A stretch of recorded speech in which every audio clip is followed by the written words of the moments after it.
Paz do Senhor, ministros de louvores.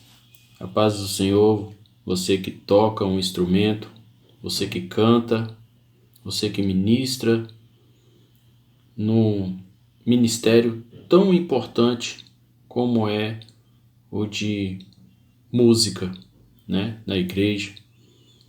E ao final desse vídeo eu vou mencionar um texto bíblico que ressalta a importância deste ministério que você exerce, tá?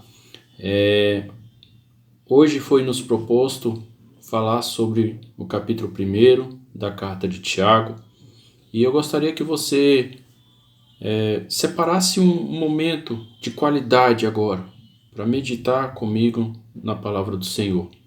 Se você não pode nesse momento parar a sua atividade, que você dê pause e depois você retorne, tá? Meditando, orando a respeito da sua vida, do seu ministério, tá bom? Que você exerce na igreja e na sua vida prática.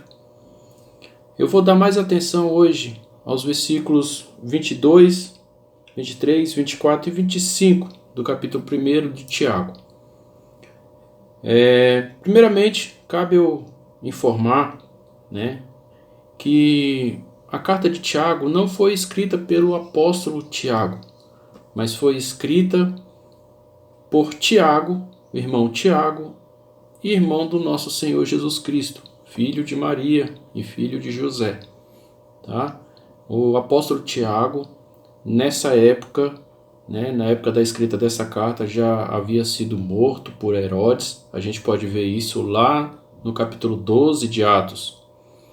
Então, essa carta foi escrita por Tiago, irmão de Jesus.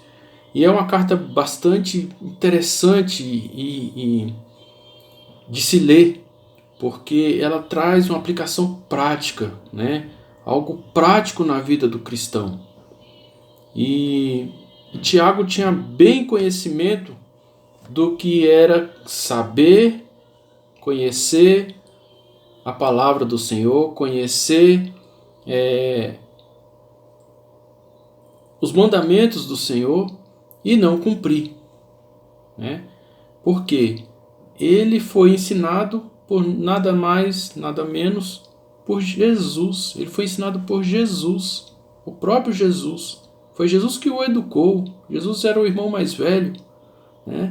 Mas mesmo assim, apesar do irmão Tiago conhecer todo o ensinamento de Jesus Cristo, Tiago só se converteu de verdade depois da morte e ressurreição de Jesus.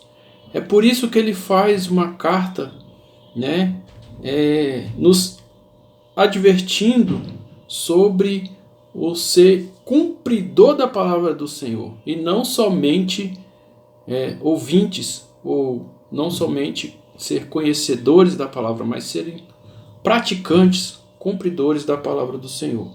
Então, o texto que nos está proposto são os versículos 22, 23, 24 e 25 do capítulo 1 de Tiago, que diz assim: sejam praticantes da palavra, e não somente ouvintes, enganando-se a si mesmos. Aquele que ouve a palavra, mas não a põe em prática, é semelhante a um homem que olha a sua face no espelho, e depois de olhar para si mesmo, sai e logo se esquece da sua aparência. Mas o homem que observa atentamente a lei perfeita, que traz a liberdade e persevera na prática dessa lei, não esquecendo do que ouviu, mas praticando-o, será feliz naquilo que fizer. É interessante que o irmão Tiago, ele inicia sua carta falando da necessidade de perseverar na fé, perseverar em meio à tribulação. Esta carta foi escrita para judeus cristãos que estavam vivendo momentos terríveis na vida deles, perdiam suas propriedades, eram mortos, assim como foi morto o apóstolo Tiago.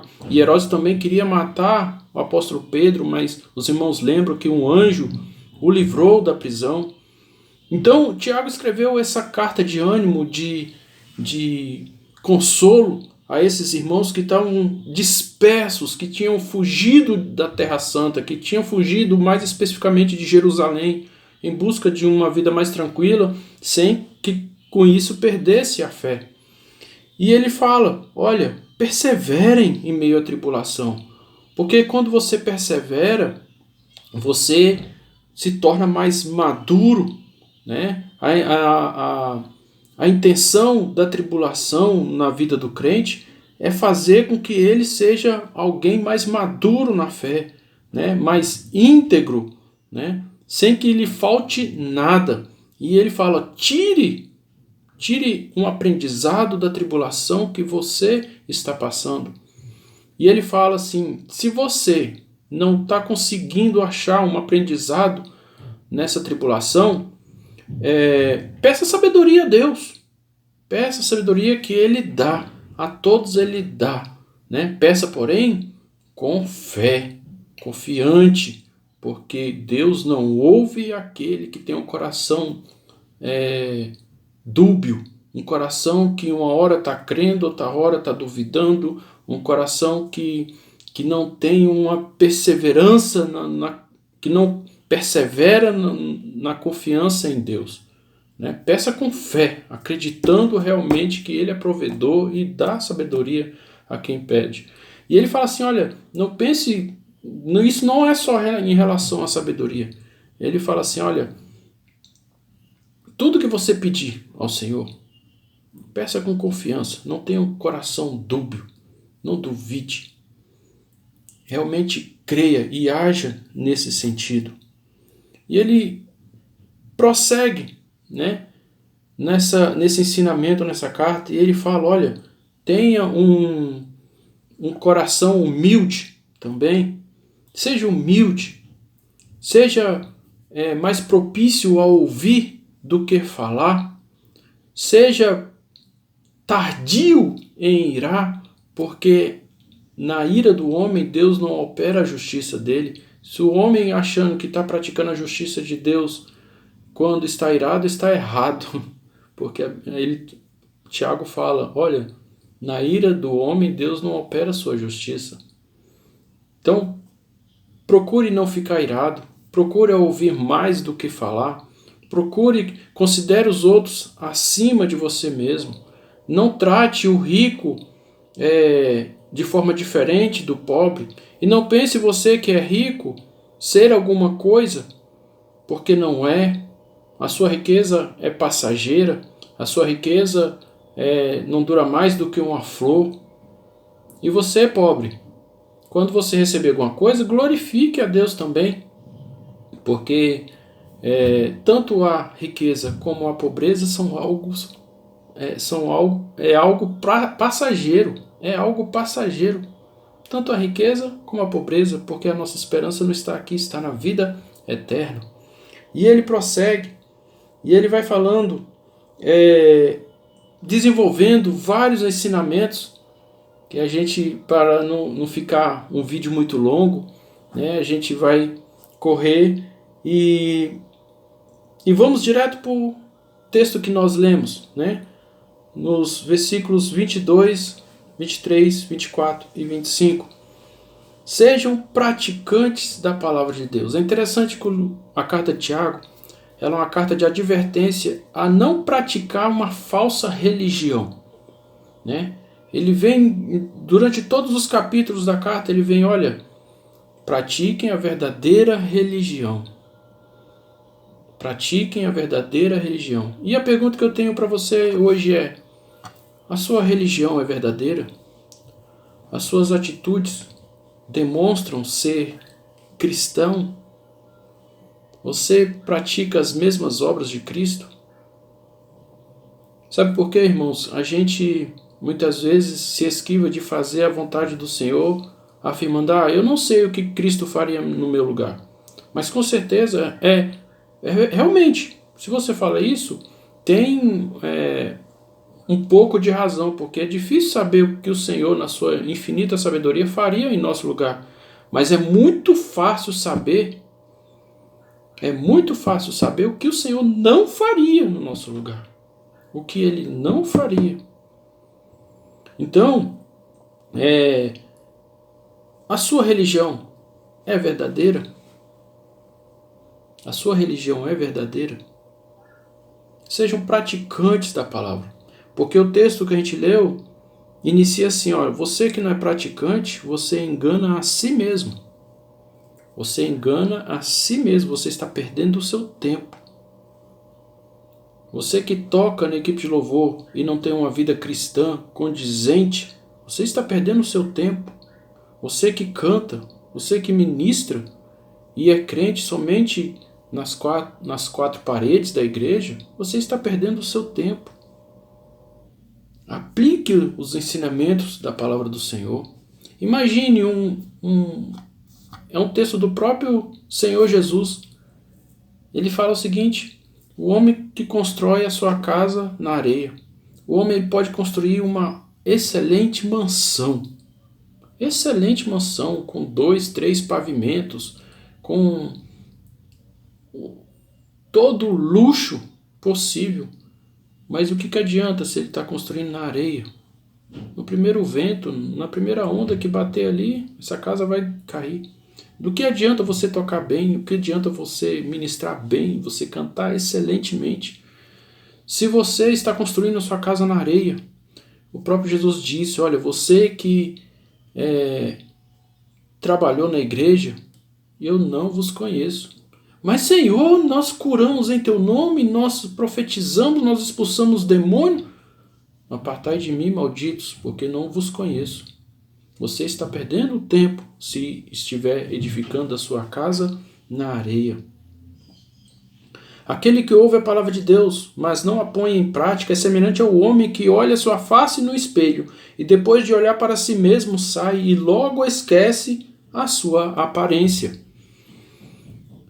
Irmãos, é interessante que nós conseguimos ver muito facilmente o erro do nosso irmão. É interessante que quando vivemos em sociedade, em comunidade, né, quando vivemos em igreja, nós percebemos os erros dos nossos irmãos. Mas será que nós percebemos os nossos próprios erros? Para percebermos os nossos próprios erros, nós precisamos olhar para o espelho, como diz o texto. O problema daquele que não pratica a palavra de Deus é que ele olha no espelho, ele vê os seus erros, sabe o que deve ser consertado, mas não se importa, sai e logo esquece a sua aparência, logo esquece os seus erros. Irmãos, a palavra de Deus é o nosso espelho. Os ensinamentos da palavra nos mostram aquilo que precisamos consertar. Nós não podemos ter desculpas para aqueles pequenos pecadinhos, para aqueles pequenos erros que nós praticamos, porque nenhum deles serve de justificativa perante o Senhor. Olha, eu cometi essa mentirinha porque a situação ia ficar muito difícil e eu não saberia como resolver. Não pratique a pequena mentirinha. Olha, eu cometi essa pequena injustiça, mas para que outra injustiça não fosse praticada. Olha, não interessa o tamanho da sua injustiça, não interessa o tamanho da sua desonestidade, não interessa o tamanho da sua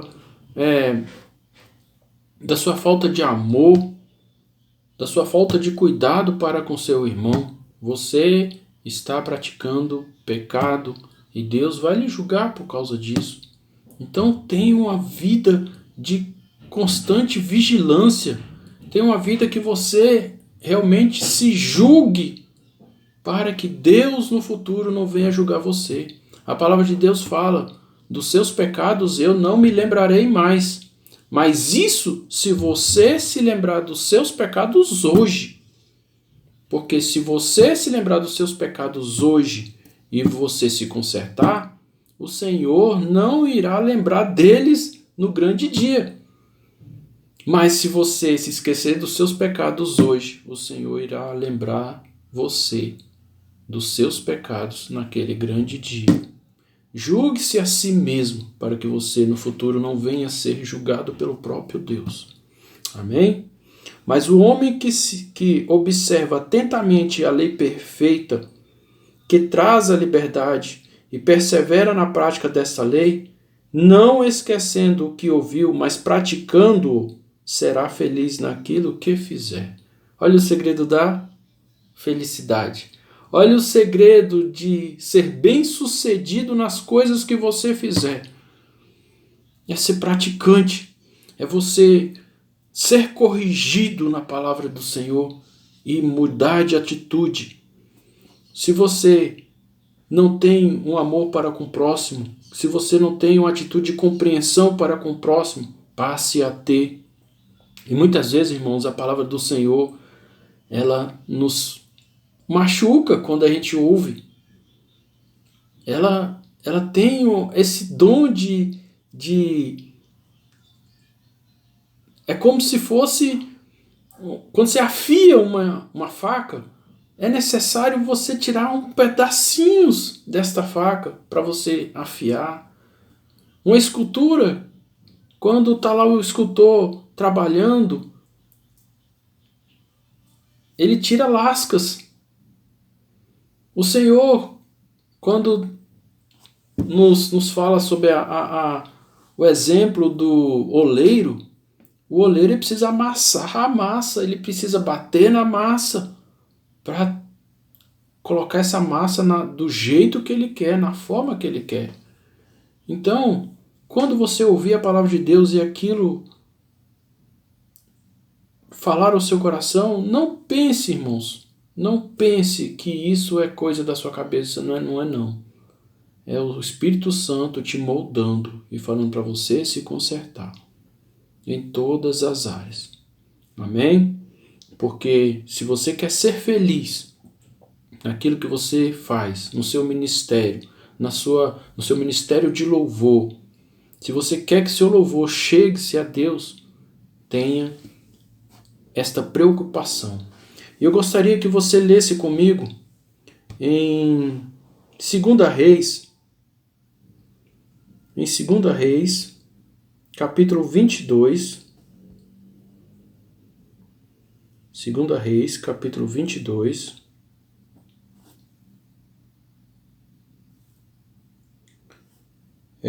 Nós vamos para um texto em que 3 reis procuram o profeta Eliseu.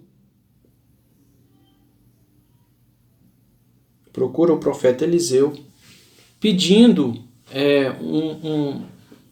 procurando saber qual é a vontade de Deus para aquela guerra que eles iriam participar.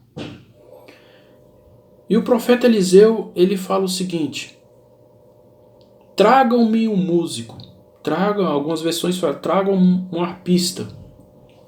E enquanto esse músico tocava, irmãos, o poder de Deus veio sobre Eliseu. Olha o que aconteceu. Eliseu queria consultar o Senhor e pediu um músico para, enquanto ele consultava o Senhor, esse músico tocasse. E isso aconteceu. E no momento que o músico começou a tocar, o poder de Deus veio sobre Eliseu e deu a resposta que aqueles reis queriam. A gente percebe também no texto em que Davi acalmava, expulsava os demônios de Saul quando tocava a sua harpa.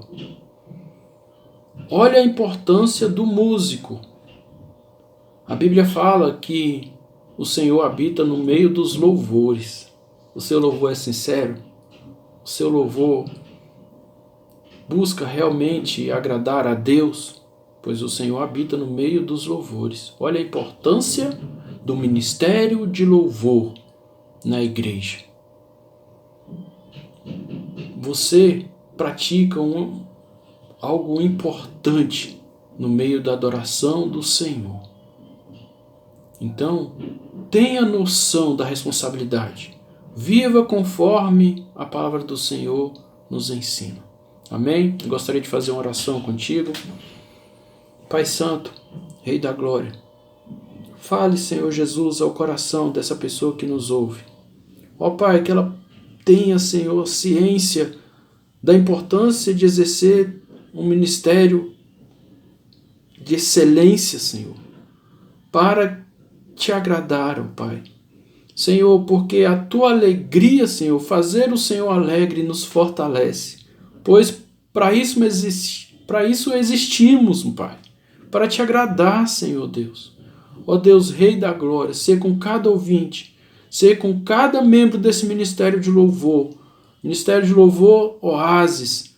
Ó Deus, muito obrigado, Senhor. Muito obrigado por tudo, ó Deus. Muito obrigado, Senhor, por cada um, por o Senhor ter nos ajudado até aqui. Muito obrigado, Senhor Jesus, pela vida que vai se consertar, Senhor, a partir desta palavra. Senhor, ser, Senhor, com os outros ministrantes. Ser, Senhor, durante essa semana com cada um, Senhor. Uma semana que separaram para jejuar, para te adorar, para te servir, Senhor, e ter a sua vida mais próxima de ti, ó Deus. Ser com cada membro desse ministério de louvor, Senhor. É o nome e no nome de Jesus que eu te peço. Amém. Paz do Senhor, ministério, que o Senhor possa agir na vida de cada um de forma cada vez mais forte, cada vez mais efetiva, tá? Que o Espírito Santo de Deus possa falar a sua vida. Amém? Paz do Senhor.